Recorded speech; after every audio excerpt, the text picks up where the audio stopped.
Before the Great Fire, Edo was a city of life and power. It was the heart of the Tokugawa shogunate. Millions of people lived there. Samurai walked the streets with pride. Merchants sold their goods in busy markets. The city was a symbol of peace and order under the shogun's rule.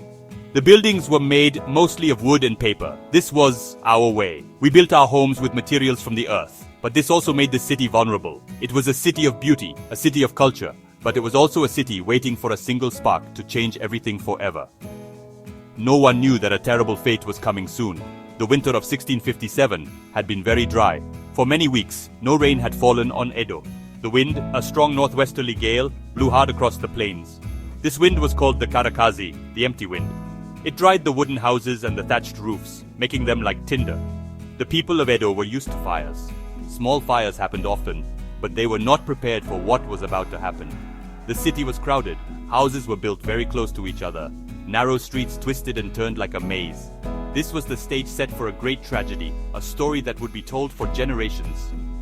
The story of the fire begins with a sad tale. A priest at the Honmyoji temple was performing a funeral ceremony.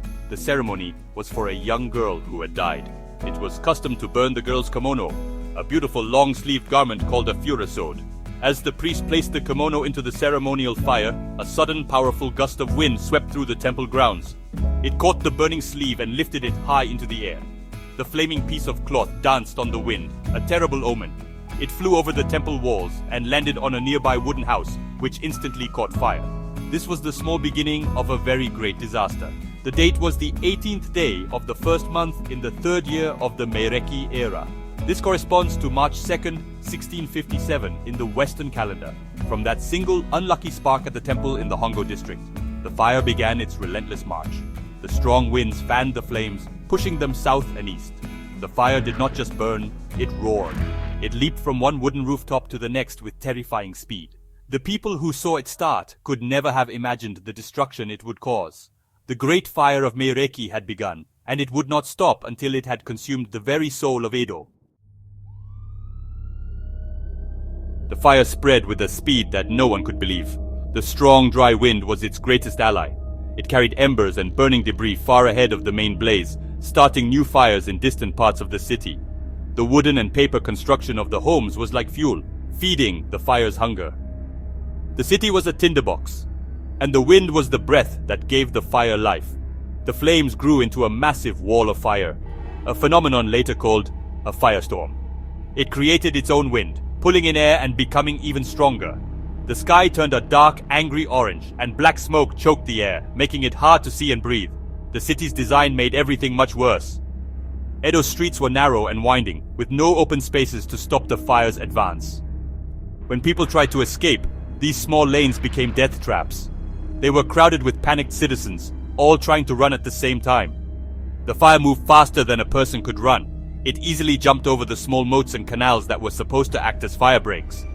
The heat was so intense that it could melt metal. The roaring sound of the inferno was deafening, a constant, terrifying noise that drowned out the screams of the people. It was a true vision of hell on earth. The fire showed no mercy. It destroyed the homes of commoners and the grand mansions of the powerful daimyo lords. These mansions were like small towns themselves, with many wooden buildings surrounded by high walls. The fire swept through them easily. It even reached the great Edo castle, the very center of the shogun's power. Parts of the castle's outer compounds and the main tower, the Tenshu, were destroyed. This was a great shock to everyone. If the shogun's mighty castle could burn, then nothing was safe. The fire was not just a disaster, it was an attack on the symbol of order and control in Japan. For 3 long days, the fire raged. It started in the Hongo district and was pushed south by the wind. On the second day, the wind changed direction, blowing from the west. This sent the fire into new areas of the city, toward the east. It burned through the merchant districts of Nihonbashi and Kyobashi. The fire finally stopped only when the wind died down, and it reached the wide banks of the Sumida River. But by then, the damage was already done. A huge part of the city, perhaps 2/3 of it, was nothing but smoldering ruins and black ashes. The great city of Edo was gone. The human cost of the Great Fire of Meireki was immense. The official records say that over 100,000 people lost their lives in those 3 terrible days. This number is hard to even imagine. Many people died in the flames, trapped in their burning homes. Many others died from the smoke which filled the air and made it impossible to breathe. The narrow streets, once full of life, became places of death. People were crushed in the stampedes as they tried to flee the fast-moving fire.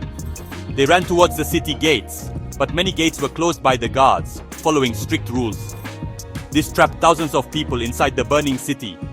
The suffering of the survivors was also great. Hundreds of thousands of people lost their homes and everything they owned. They had nothing left but the clothes on their backs. They were homeless, hungry, and in shock. They wandered through the smoking ruins of their city, searching for family members, hoping to find someone alive.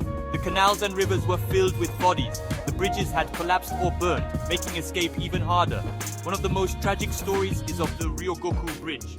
Many people crowded onto it to escape, but the bridge caught fire and thousands fell into the river below or were burned. The shogunate government was slow to react at first. The disaster was too big, too fast. The officials were overwhelmed. The city's firefighting system, which used groups of men called Aikshi, was completely useless against such a massive firestorm. Their simple cups and buckets were like toys against the wall of flames.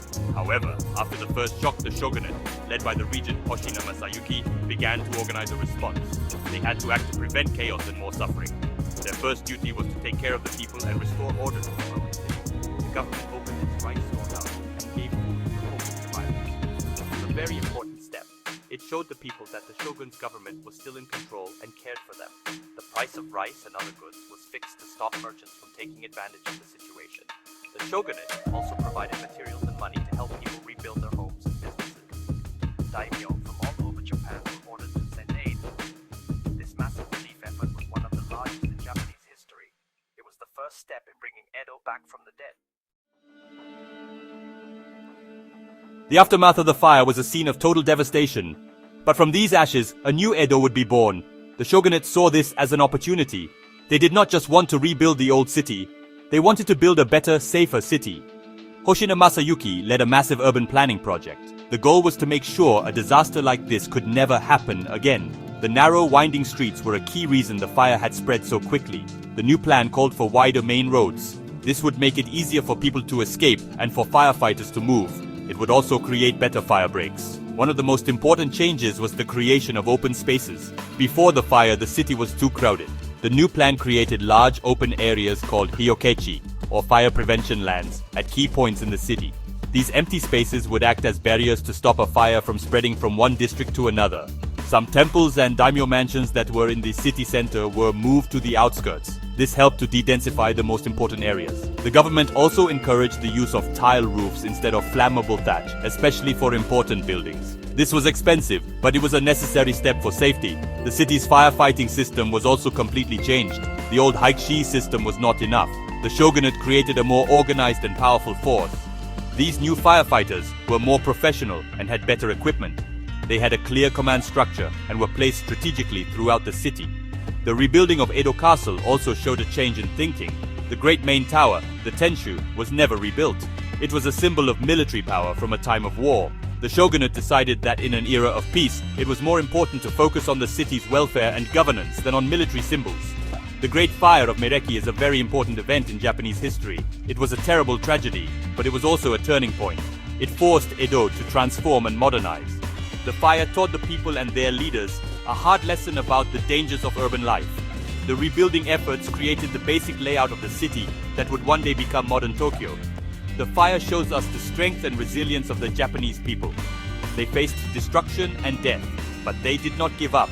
They worked together to rebuild their world, making it stronger and safer for the future. This spirit is a true part of our history.